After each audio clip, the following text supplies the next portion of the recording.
Mula nung umalis sila Chamame, tsaka yung mga ibang mga kaibigan natin at ang natira na lang ay kakaunti. Hanggang kailan ka magiging kaibigan para sa akin? Hawak mo ang beat, hawak mo ang beat. Magandang hapon po mga ka-peg. Magandang araw po sa inyo lahat mga amigo, mga kababayan ko, mga kasingko, mga ka...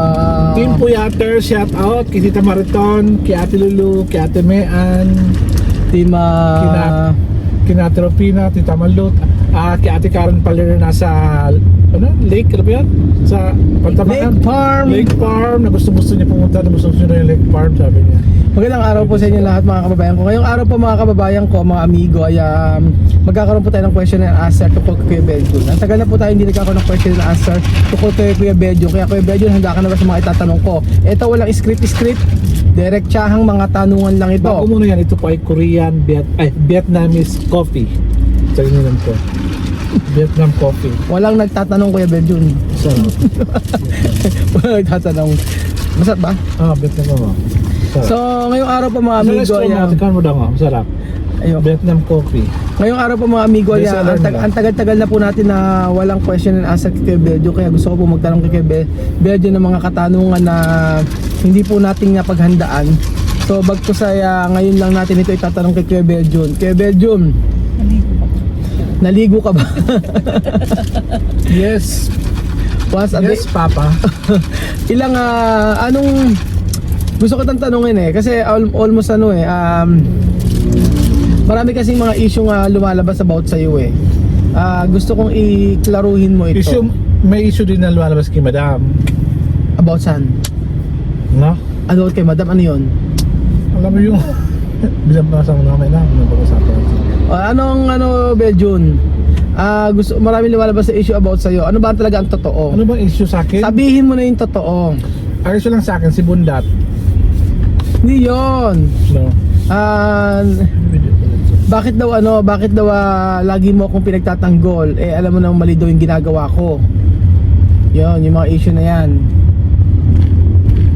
Kasi ano ba sabihin ko?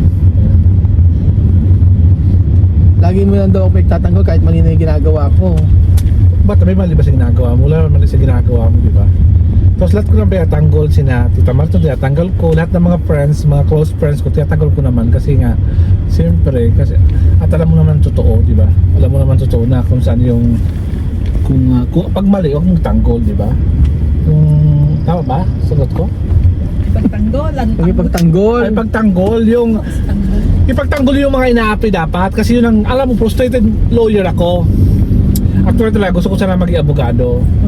Kaso nga lang ay wala na akong oras kahit masteral nga, hindi ko na makapagtapos ng masteral kasi nga I'm very busy. So gusto ko ipagtanggol yung mga inaapi na tao. Tingin mo ba makapagmamasteral ka pa? Ha? Sabi nga ni Principal Christy, pwede ako magmasteral sa Wesley every Saturday lang. Masteral.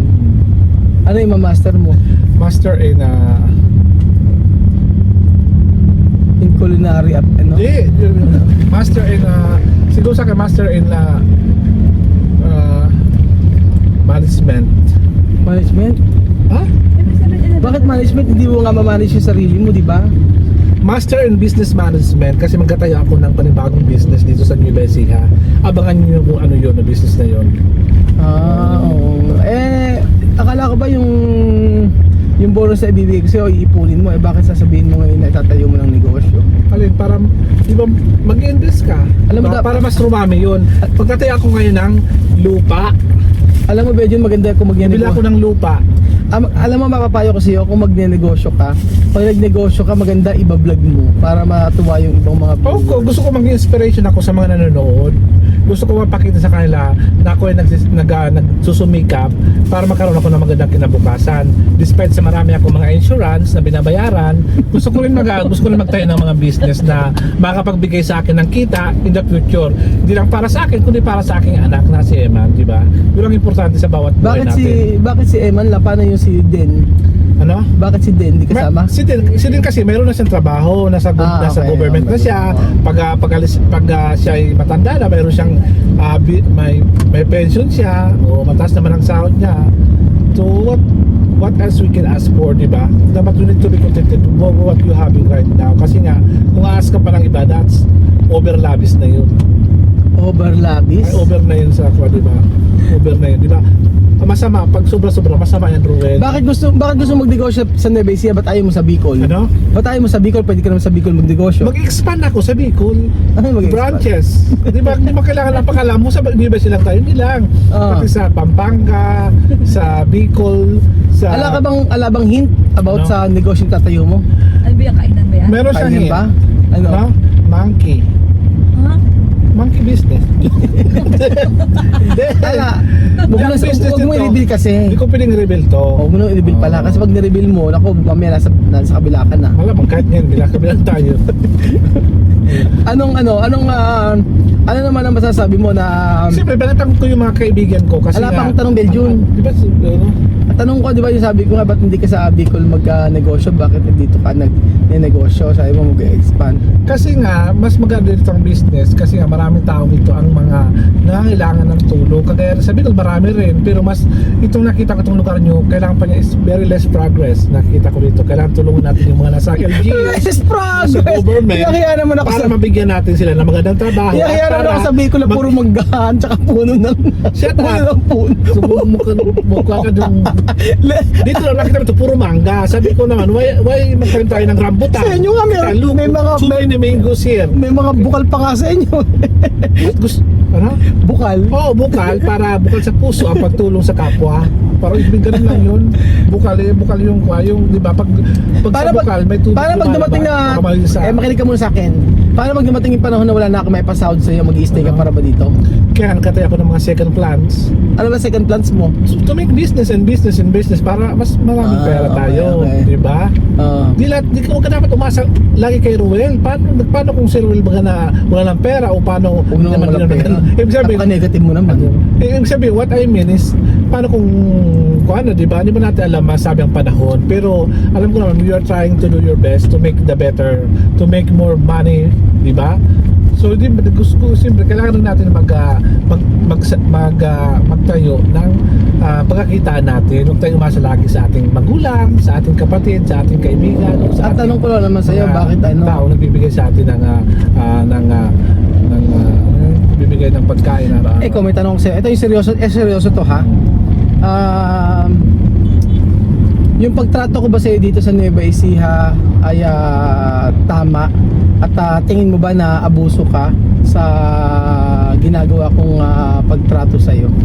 Hindi naman, sobra-sobra nga yung pagtrato mo, di ba? Ha? I mean, sobra-sobra. Ibig sabihin na, wala mo, abuso ka, no? Wala mga abuso. Ibig sabihin na, pagtrato mo yung pagiging matulungin mo, sobra-sobra pa, tinutulong mo. Yung ganun gusto mo sabihin, ganun. So, yung mga compare na ganyan, ano kayo tatayo dyan? Tapos, tingin mo ba, So, I'm very grateful naman. masaya ka naman dito sa Nueva Ecija? I'm very grateful, yes. Kasi matagal ka na rito eh. Yes, indeed. Yes. I'm happy, I'm contented, and masaya ako sa Bakit parang naging parang naging hyper ka na may pumasok na pera? Hindi ko lang walang pera, alam ko naman. Bakit Alam nang naman, kahit walang pera, may pera. Bakit nang may pumasok na pera bigla ka naging hyper? Ano, wala ko sa may pera ba ako? Nag-withdraw nga ako ngayon eh. Kasi wala naman yung wallet ko. So ibig sabihin masaya ka naman dito sa Nueva Ecija. O masaya naman ako masaya ako sa Universia. Ang kuha ko lang dito, sobrang init lang talaga. Init na... Bakit sabi ko hindi ba init? Hindi siya mainit kasi puro mga bundok, puro mga bundok sa mga gubatan. Di ba? Mainit naman siya, pero hindi ka gaya dito, doble init dito. Kung sabi ko nasa 40 degrees, dito sa 45 degrees, ganun. Para pag dumating yung time na... Ano ba tinatapon mo dyan? Ba't nagdamon din yung basura Wala ko dyan? tinapon dyan, yun ko lang yung straw, yung plastic na kalagay sa ako. Ito, last, may tanong pa ako sa'yo. Mula nung umalis sila Chamame tsaka yung mga ibang mga kaibigan natin at ang natira na lang ay kakaunti, Hanggang kailan ka magiging kaibigan para sa akin? Hanggat may buhay. Akala ko hanggat may bibigay. Ano pala? Di ba ako sinabihan eh? Di ba sa ako? Hanggat may sahod. Hindi, seryoso nga. Hindi, hanggat ano ba? Sa Tagalog yun yung paliwanag. Ano ba sa Tagalog yun? Hanggat ano, Ted, 9-8, ano? Hanggat ano? Hanggat may buhay ba ito sa Tagalog? Mauso, Yung para hanggang kailan magkaibigan, hanggang sa dulo wala hanggan. hindi ko. Ka-plastic ka. Hindi! Ano nga? Hanggat di ba ako pinapalayan sa bahay? Ba't na palayasin? Hindi ikaw magsasawa Hindi, dito. ang sabihin ko hanggat forever, di ba? Wala kang forever. Diba? Ano? Ano ang Sa forever? langit may forever. Huwag mamatay tayo. Di ba sabi ni Pastor, dito walang forever, pero kay God may forever tayo, di ba? Oh, so ganyan lang pala. May Oh, forever. sige, may last question na lang. Kaya lagi natin nga Last question na lang. dapat maging makajus tayong lahat, dapat marunong tayo maging matakot, maging pa tayo, dapat maging yung faith natin, kaya dapat palakasin pa natin. Meron pa ako isang, Dapat ganun. meron pa ako isang tanong sa'yo na talagang medyo personal.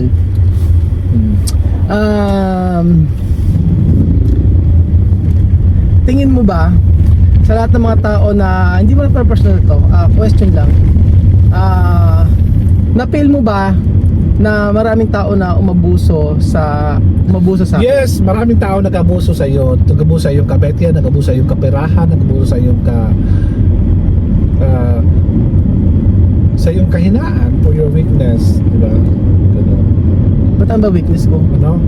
Ang weakness mo like yung pang may naging kaibigan ka, binibigay mo lahat, tapos binibigay mo yung nagbibigay ka ng tiwala kahit hindi pa siya kilalang totoong lubos, di ba?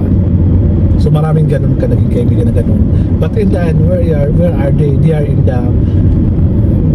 in other place. Kasi sasabihin kang hindi, ano? Ayaw pa diretso. They're in another place, di ba? Maraming di ba? Ano na lang mga natulungan ka pero di man siguro dahil siguro yung kagayan lang ka yung mga nakakita yung utak nila yung I mean di ba ako nagsira sa kanila. Ibig sabihin yung doon lang siguro mas inuunawa nila yung sasabihin ng iba siguro. O sige na lang, o ganito. Yung mga Last na talaga to. May isang question ako sa'yo.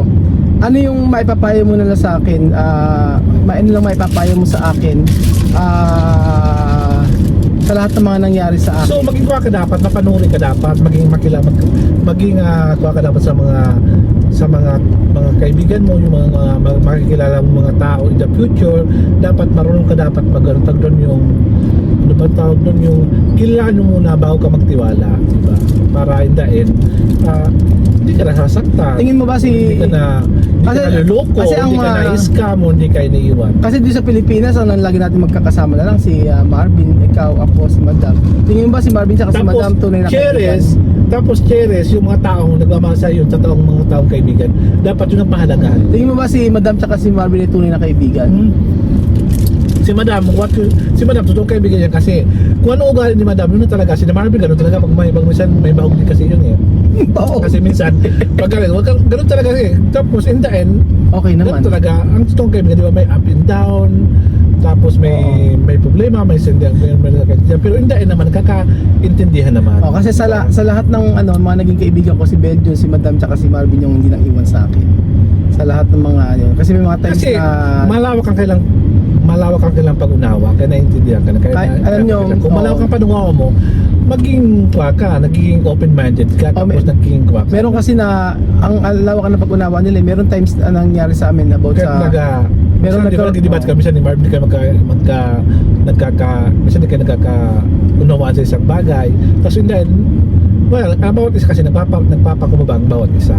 Bawa ikaw galit na, wag mo nang kuhain kasi lalong kuha yung pagiging kaya kuhain niya. sa lahat ng mga nangyari kasi sa akin, sila yung hindi nang iwan sa akin. Talagang lagi lang silang nasa likod ko. Yun ang totoo. So ayan po, bago pa po mag-withdraw si Kuya Beljo. Nag-withdraw na ako. So thank you so much po mga amigo sa panonood ng episode na to at God bless po.